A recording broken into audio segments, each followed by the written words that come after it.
But with that, I want to continue on where we started last week. We have jumped into the Old Testament in the book of 1 Kings, and we are looking at the life of Elijah. Remember, there's Elijah and Elisha. Don't get the two confused, two different prophets.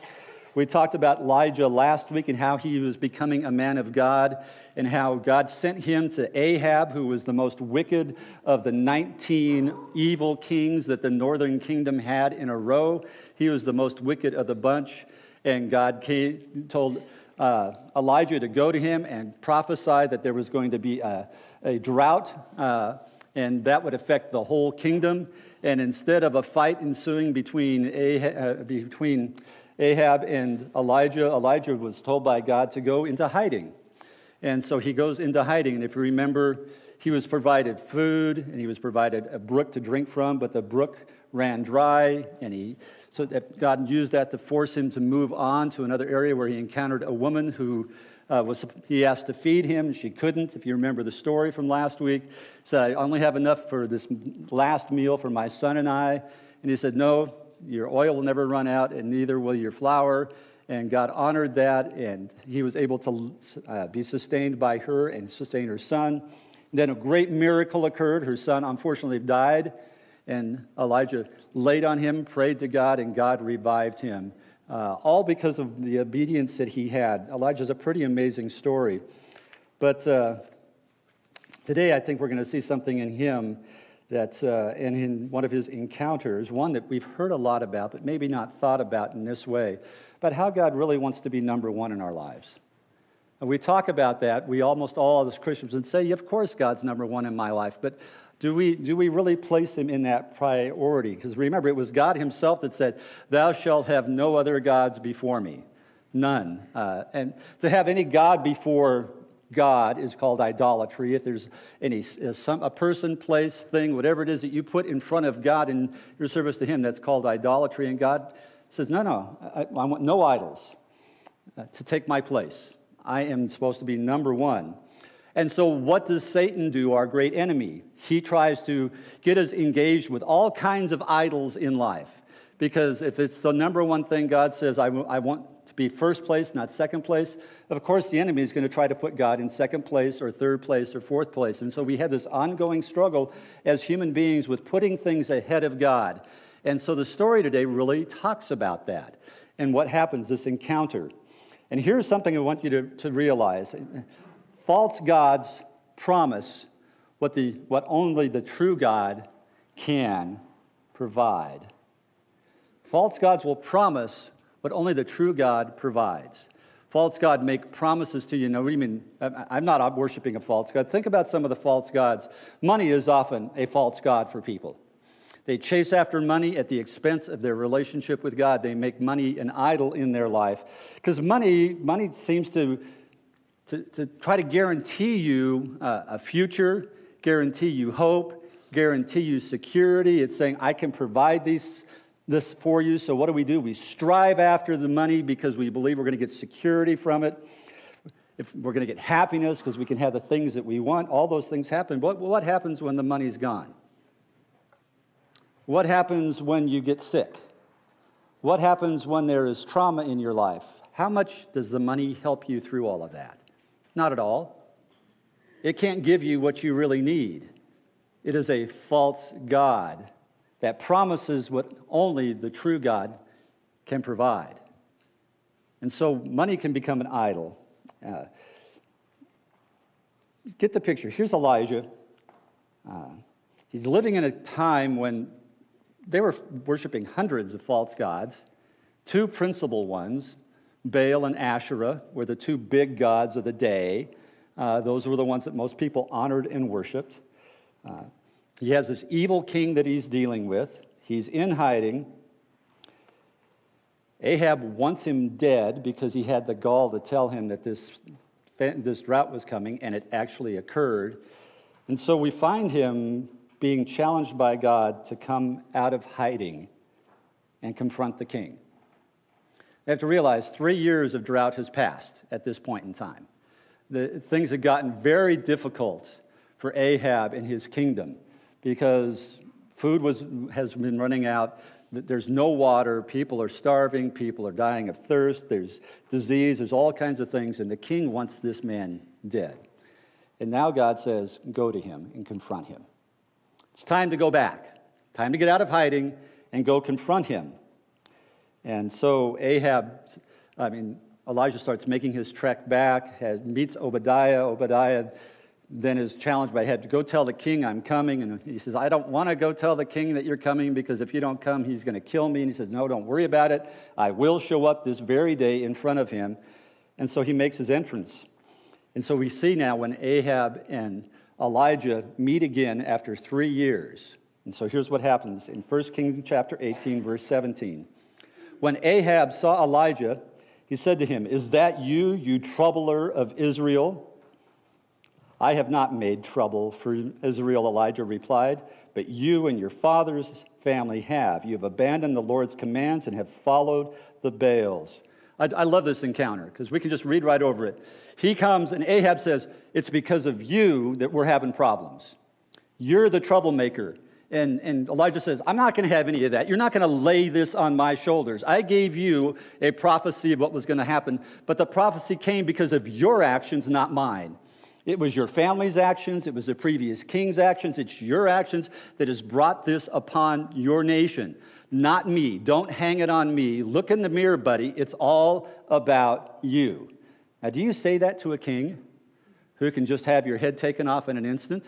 But he does. He has none of this. I'm not going to take responsibility for what happened. You are the one who is chasing after false gods. You're the one that set this all up. Okay? Don't shoot the messenger. Okay? This is all because of you.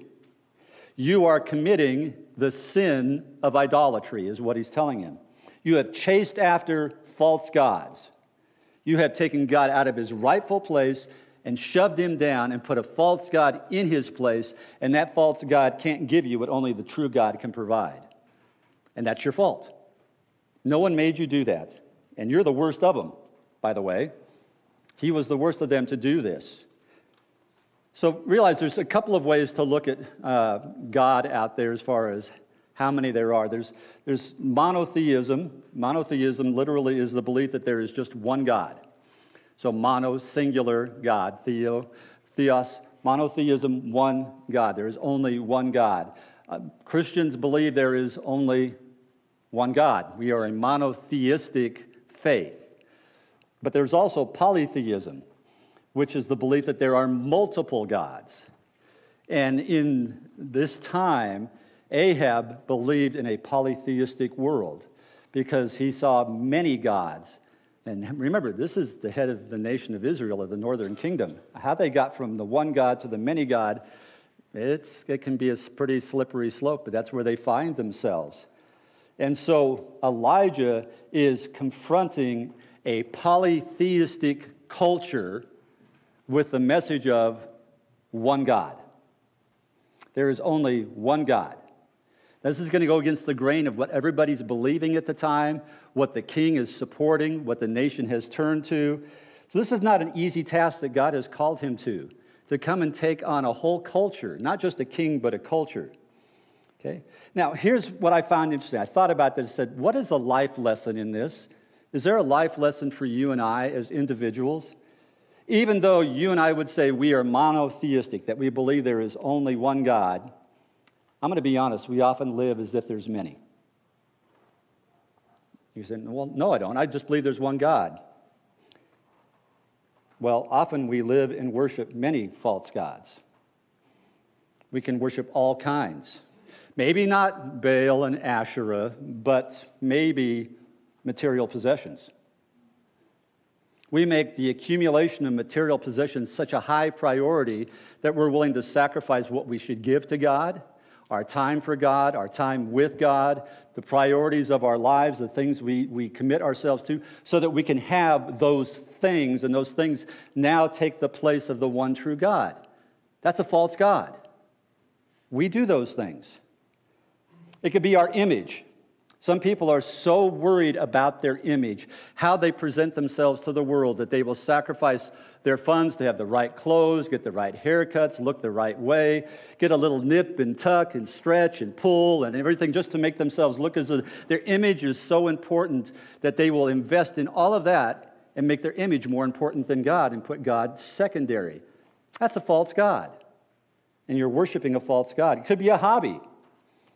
Could be hunting, could be fishing, could be woodworking like I like to do. It could be whatever it is that you said, I am going to put that as my priority. I'm going to invest my time, my talents, I find it amazing. I have a friend, I won't use his name. He doesn't live here any longer, but I just always gave him a hard time. He could quote to me every single baseball statistic that seemed to exist out there. And he could do the same thing for football, and just fanatical about baseball and football. And I said, can you give me 10 of your favorite verses? Couldn't do it. Why not? Because those had become his God.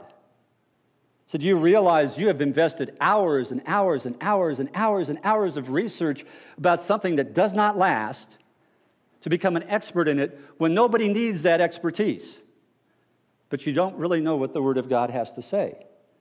There's a challenge there. You have taken God and moved him to the side and placed in front of him the god of statistics for sports. See, we have these false gods that we honor. Money, I already mentioned that. We do that. We strive after money to use it on ourselves, not what God says to use it on. And we make money our priority, and we will do whatever it takes, sometimes to even cheat and steal to get what we want. And we will justify it in all kinds of ways, and we make money our God. So when we sit back and look at this culture and say, well, yeah, of course, they're polytheistic and they have it all messed up, but I'm not that way. Be honest. Many of us are. Many of us put our jobs ahead of God. Many of us put our families ahead of God. Many of us put our children ahead of God. Many of us put all kinds of things ahead of the one true God. And God says that's all idolatry. Every bit of it is idolatry. Don't fool yourself into thinking that this is an issue that you might not have. It is an issue that almost every one of us have at some level. Anytime you put something or someone ahead of God, it is idolatry. And so what are we truly doing when we do that? We're practicing polytheism. We really are. And this is what Ahab has been doing and what Elijah is now confronting. So he does this. So my question is, if that resonated with you at any level at all, what is your false god? It's on your handout there. You can write it. What is your false god? What is it in your life that can be your false god? I know in my life one of the things that is a false god, and it sounds like it shouldn't be, but it's my job, my ministry. Sometimes I will literally put the ministry in getting things done because they have to get done at the expense of investing my time in my relationship with God. You say, well, how's that possible? It's easy. If you can do it at work, so can I. Okay? So can I. You can even, as weird as this might sound, make study of the Word of God an idol over God Himself, where you invest all your time in studying but never applying what you've learned for the benefit of the kingdom. There's ways you can do this, guys, and you don't realize it. And we will justify it, but we shouldn't. What is your false god? Is it a family situation? Is it a hobby? Is it your work? Is it your leisure time? Is it travel? What is it that you know you are putting ahead of God and putting God secondary and making an idol out of whatever it is? Be honest with yourself and put that down. Because Elijah had a prophetic message to the nation of Israel at this time that he wanted to teach them about who the true God is and who false gods really are. And basically, his challenge to the nation of Israel is this: it's time to quit wavering. Stop wavering. Stop playing the game. So he says, here's how I'm going to teach it to you. We're going to have a showdown. Okay? So he challenges Ahab and the prophets of Baal and Asherah to a showdown. And so what's the setup of this story? You've probably heard it 100 times if you heard it once. They're going to set up two altars. Okay? and they're going to sacrifice a bull on each altar, and they're going to pray to their god or gods to consume or sacrifice this bull. And he says, here's how it's going to happen. I'm going to let you take the 450 prophets of Baal and the 400 prophets of Asherah, and you guys are going to do whatever you guys do, right, to get your God to consume this sacrifice, and then I'm going to follow it with just me because I'm the only prophet left. And let's see what happens. So here's where we pick it up in verse 19. Now summon the people from all over Israel to meet me on Mount Carmel, and bring the 400 prophets of Baal and the 400 prophets of Asherah who eat at Jezebel's table. So Ahab sent word throughout all of Israel and assembled the prophets on Mount Carmel. Elijah went before the people and said, now this is the important part, how long will you waver between two opinions? How long will you continue to waver? If the Lord is God, follow him. If Baal is God, follow him. Make a choice. Stop playing the game of putting a God in front of the true God. If you're going to follow the false God, then follow him with everything you've got. If you're going to follow the real God, follow him with everything you've got. But stop playing the game. Stop wavering. Look at the people's response. The people said nothing. They didn't know how to answer that question. Okay? If he were here today, he would say the same thing to us. Stop playing the game. Follow God and commit to him only, or take whatever your false god is and give it all you got. Don't be lukewarm. Go one way, go the other. Okay? If you're into accumulating things, then stop giving to God's kingdom, stop playing the game, and go buy all the crap you want. Go as far into debt you want. If you believe that's the God you want to serve, go for it. That's what his advice was. If it's family, if it's relationship, it's sexual pleasure, go for it. Be as perverted as you want to be. Just go for it. Don't play the game and say, I serve God, but I also have this pleasure I want to serve as well. Don't play the game. Stop wavering. Give it 100% or nothing. That was his message to the nation of Israel. You guys need to stop wavering. Either God is God or he's not. If he's not, then honor those other gods with all you've got. So the same thing for us. If God is God, then give him all you got.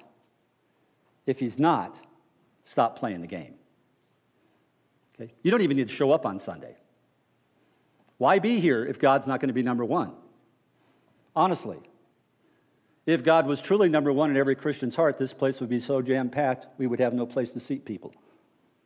I'm being honest, because he calls us and commands us to come and worship together. We would never, ever have to ask for funds, because there would be so much money flowing through the church to the kingdom, by the kingdom, we would never, ever have to ask for a dime.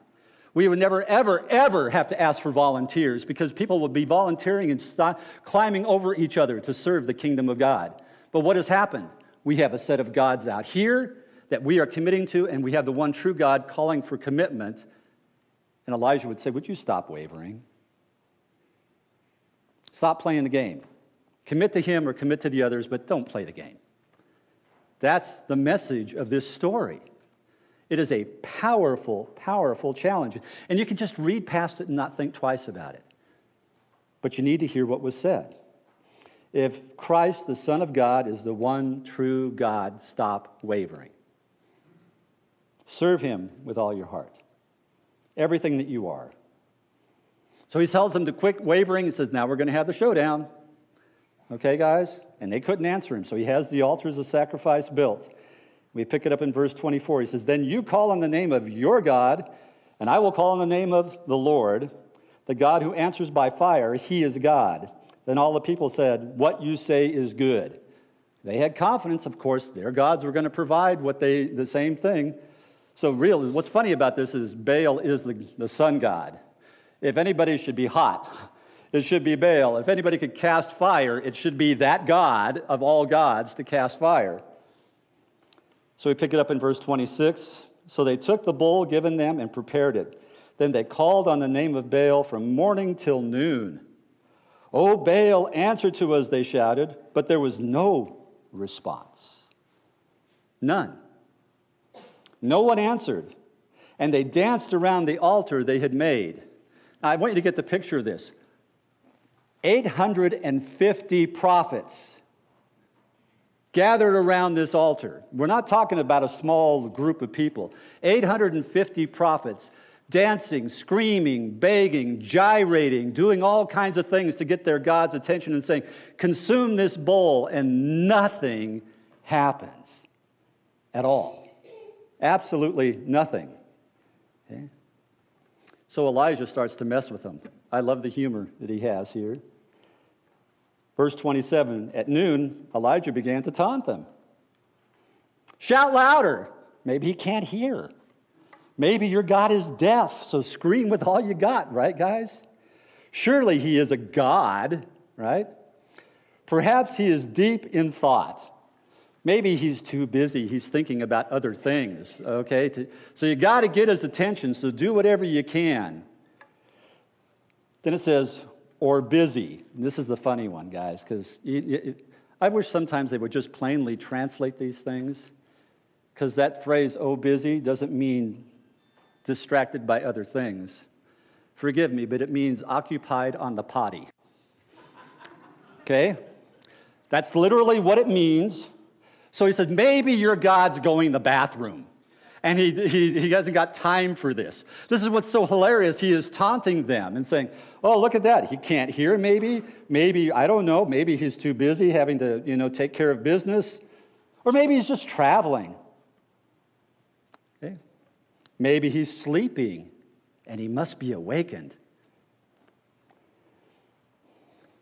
Verse 28 through 35, they continue all day long. Screaming and gyrating and begging and yelling, and nothing happens. Why? Because a false God will promise what only the true God provides. And he cannot provide what they want.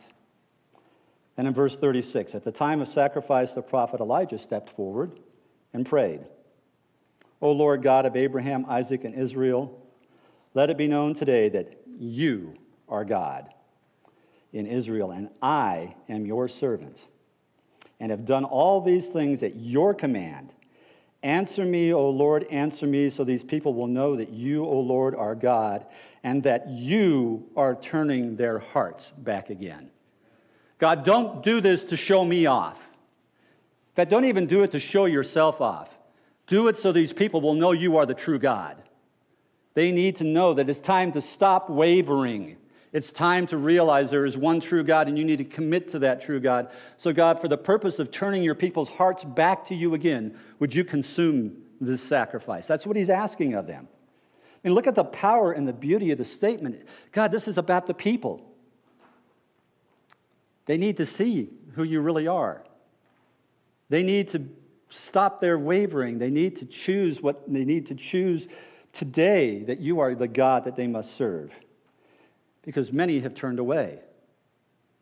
And today I could say that to the church. Many in the church have turned their hearts to other things. Their false gods. The things they've committed themselves to that are more important to them than God is. And God is saying the same thing. It's time to turn your hearts back. Because I am the one true God. I am that one true God. So he says, reveal yourself by fire. And he prays. Verse 38. Then the fire of the Lord fell and burned up the sacrifice, the woods, the stones, and the soil, and also licked up the water in the trench. Then all the people saw this, and they fell prostrate and cried, the Lord, he is God. The Lord, he is God. And if you read all of this story in context, that altar, they built it. They dug a moat around it. They poured water over all of it, not once, but 3 times to soak that whole thing. And what does God do in an instant? He consumes it. He consumes it with fire in an instant because he is God. He is God. You can read the rest of the story. Things didn't turn out too well for the prophets of Baal and Asherah. They were all taken off and slaughtered. But God called his people back to his heart. And they responded. And I thought, why doesn't God show himself that way today? I would love to be able to preach this message and then snap my fingers and have God consume an altar right in front of you guys. And maybe you go, oh, he's real. Why doesn't he do that today? Because he gave us something better in Jesus on the cross. He doesn't sacrifice bulls today. He sacrificed his son so you could see that he is God. And he calls us to not waver. And he calls us to see Jesus for who he really is and to commit all that we are to him, to sacrifice, to do whatever it takes to honor him with our lives and not let any idol get in the way. He's saying to us today, dethrone those idols. Take them, get rid of them. Stop putting them first. And again, don't think that I'm saying family is not important and earning a living is not important. That's not what's being said. If those become more important than God himself, they are an idol, and they must be destroyed. They must be, because you cannot waver. Either serve the one with all you've got or serve the other with all you've got, but stop trying to serve both. God doesn't play that game. And he demonstrated it that day forcefully, and it changed the tide in the nation of Israel at that moment. And he wants to do that in our hearts today. Here's how you do it. Know the true God, and you won't waver. If you know who the true God really is, you will not waver. It's time to stop playing the game and put him where he belongs, number one in our lives. Let's pray. Father God, you are the only God, the true God, the God that created the world, the God that brought human beings into existence, the God that knit each of us together in our mother's womb. There is only one God. And I know, God, for each of us that you want for us to put you first. So I pray today that you would move on each heart that is listening online, who is here present this morning, to say, God, today I choose you 100%. I put you and your kingdom first. I put you and your priorities first. I put you and your commands first. Because, God, you put yourself first for me. And you said not to have any other gods before you. I pray today, God, that each of us would make that choice. That we would stop wavering. And that, God, we would serve you with every ounce of our being. That your kingdom may prosper. That glory would be brought to your name and to the name of Jesus. And I thank you didn't leave us alone in this pursuit. You gave us your Holy Spirit to make this possible in and through us. So I pray today that we would release the Spirit within us to do those things, to make those choices, to empower us to say no to idols and yes to you. And God, may our transformed lives be a testimony to the world that you are God. And may Southeast Idaho change because of that very truth that lives in each and every one of us. Father, we ask this in Jesus' name. Amen. Let's stand and sing together.